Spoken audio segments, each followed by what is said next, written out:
Fellas, AC here. Welcome to another review. Now today I'm going to talk about a fragrance which has been released this year, 2024. It's basically third in the line. Tom Ford Ombre Leather, Eau de Ombre Leather. And this is basically an EDT. And this is third in line. So first we had, actually fourth in line. We had Ombre Leather 2016. Then we had Ombre Leather Eau de Parfum, which I've reviewed. Then we have Ombre Leather Parfum, which I've reviewed as well. And it's only proper to do the review of the third one as well, of this line. The 2016 was a private blend. So Eau de Ombre Leather. This has got a lot of people confused. A lot of people are talking about it, and there are various reasons to talk about it. So let me take you through them, and let me also give you my take on what I think about this fragrance. It's a very nice fragrance. I really like it, and people are comparing this to Baby Cat. Now, unfortunately, I haven't smelled Baby Cat yet. But when you spray this, you smell a very, very nice fragrance. It's really nice. It has this very fresh feel about it, but not there's a little hint of bergamot maybe, but the freshness is ginger. Very, very spicy, fresh, juicy kind of ginger. Very nice. And it's mixed with green cardamom. But green cardamom never really dominates for more than 20 minutes. This is the sixth time I'm testing it. And green cardamom, very nice green cardamom with ginger, but never dominates for more than 20-30 minutes. I really like the green cardamom here. And that is mixed with vanilla. And vanilla is very sort of soft vanilla. It becomes powdery later on. But that vanilla is very soft, like a gourmand vanilla. Almost like a vanilla you would smell of a very rich cake. And mixed with that is the smell of new sort of suede. And probably this is the reason why people are confused, because Ombre Leather had a very masculine leather, and this has got people confused. And that vanilla is the most dominant note, supported by a rubbery suede smell with the cardamom and the ginger. It's a semi-gourmand leather, which is slightly confusing to people. But to me, it is a brilliant opening. I absolutely love the opening. So much so that I consider this fragrance to be one of the best releases of 2024. Honestly. I've reviewed quite a few of them. So in my books, Burberry Hero Parfum is a very good release for 2024. Closely followed by Zadig and Voltaire. This is really him. That I really rate. And this one. This one is probably better than those two, in terms of how nice it smells. It has this awesome weirdness about it. So this gourmand note of vanilla with cardamom and ginger with a hint of bergamot mixed with suede is this unusual smell of gourmand and suede leather, or suede, rubbery suede. It's unusual and very nice and high quality. And this reminds me of this. Not in smell, but in texture, a little bit about smell as well. This is Midnight in Paris, which I have not reviewed, Van Cleef & Arpels, and I do not know why I have not reviewed. This has been in my collection since 2016. I haven't worn much of it, but this is a very old fragrance in my collection, and this is discontinued now, EDT. And that texture of vanilla and suede is here as well, which is what I think attracts me to this fragrance. Plus the composition quality and the artistic vibe about it. So I didn't talk about the perfumers. So it's a duo.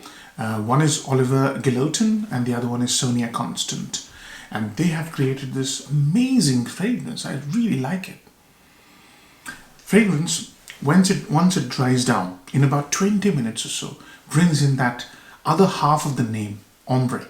So the ombre here is Ambrofix. And Ambrofix is a superb note.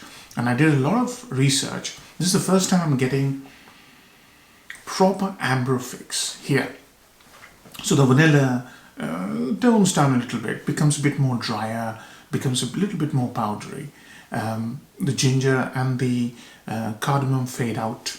But what you get is a very woody, warm scent with accents of tobacco and that suede, new suede. And this is much less sweeter than the opening. And this Amber Fix, I'll put it on screen for you. This is what Amber Fix does. So it's a chemical compound which is the closest you can get to the smell of ambergris. And it really does a very fine job. It makes the fragrance drier, slightly more creamy, woody tobacco smell with oodles and oodles of charisma. This is a very good scent.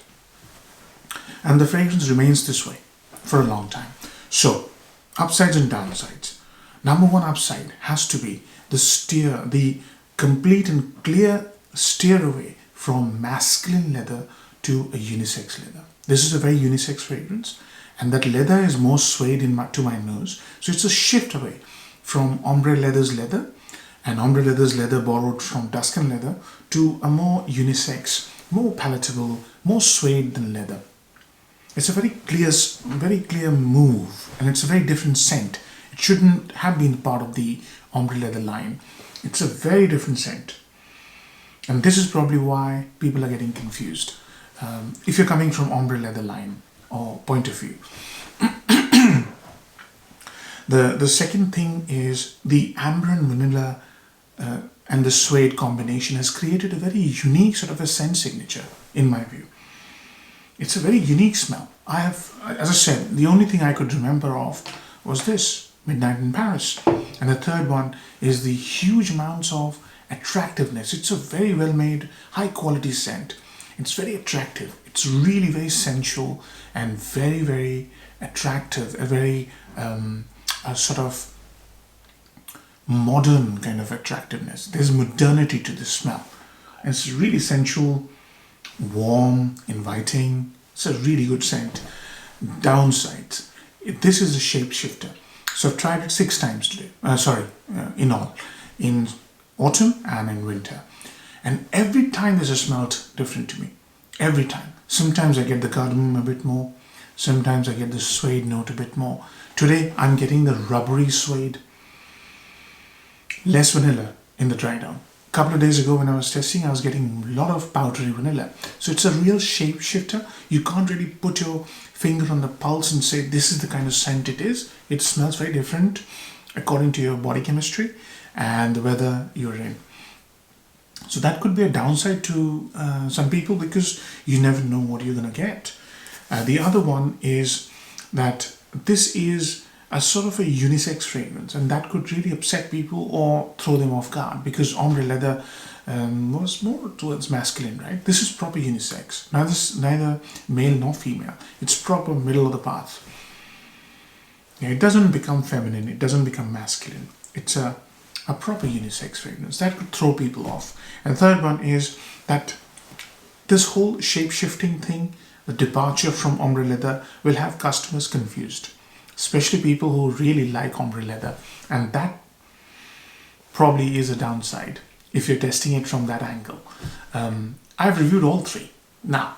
And I was able to get into this sort of zone of what this smell is. This smell is proper unisex, modern, sort of departure from animalic leather, masculine leather, and still give the user this unique smell of suede, in my view, vanilla, and amberfix, or ambroxan, or amber, or ambergris, whichever way you want to take this. It's a woody, dry sort of smell in the end. I like the fragrance. So upsides and downsides done. Compliment factor, huge. This is a proper compliment factor scent. It's so modern, it's so likable, it's so approachable, and it's so huggable. And those are the qualities you need in a cold weather fragrance. So weather. I would say this is an autumn and winter scent. You can also wear this spring evenings, summer evenings. Nothing in this scent that would go, it's a very high quality composition. So you could wear this evening time in warm weather. It probably will smell better, and any time during cold weather, right? Occasions. I would say any occasion. It has this classiness about it. It also is sensual. So if you watch the sprays, you can wear this to any sort of formal occasion, office, no problems. It doesn't scream out and say, don't wear me to office. There's nothing playful about it. It is sensual, but it's also very elegant and very classy kind of a smell. So any occasion, apart from clubbing, I wouldn't wear this clubbing. Performance, let's talk about performance. Superb performance. The longevity is more than 10 hours, quite easily. Projection is absolutely fantastic for the first hour, and then a little bit closer to the skin, and it leaves a superb trail. It's a fantastic smell. I've left the blotter in my room, come back in, and all I can smell is this amazing mix of cardamom, ginger, vanilla, and suede. And it's a very, very nice smell. Really like it. Age groups, 25 plus. If you like wearing modern scents, if you like wearing modern fragrances, this is a very, very good modern fragrance. Really is. So 25 plus. I think I've covered all aspects. Seasons, compliment factor, the smell, upsides and downsides. There's a little confusion here in terms of what this brand is trying to do with this fragrance, especially if you're coming from the Ombre Leather line. But all in all, how many marks will I give it? I'm impressed. I really like the scent. It is probably the best scent so far of 2024. So I'm going to give it a 9 out of 10. It's a very, very nice scent. Do give it a try. See what you think about it. If you don't mind unisex fragrances. 9 out of 10. Hope you enjoy the review, fellas. Take care. Bye-bye.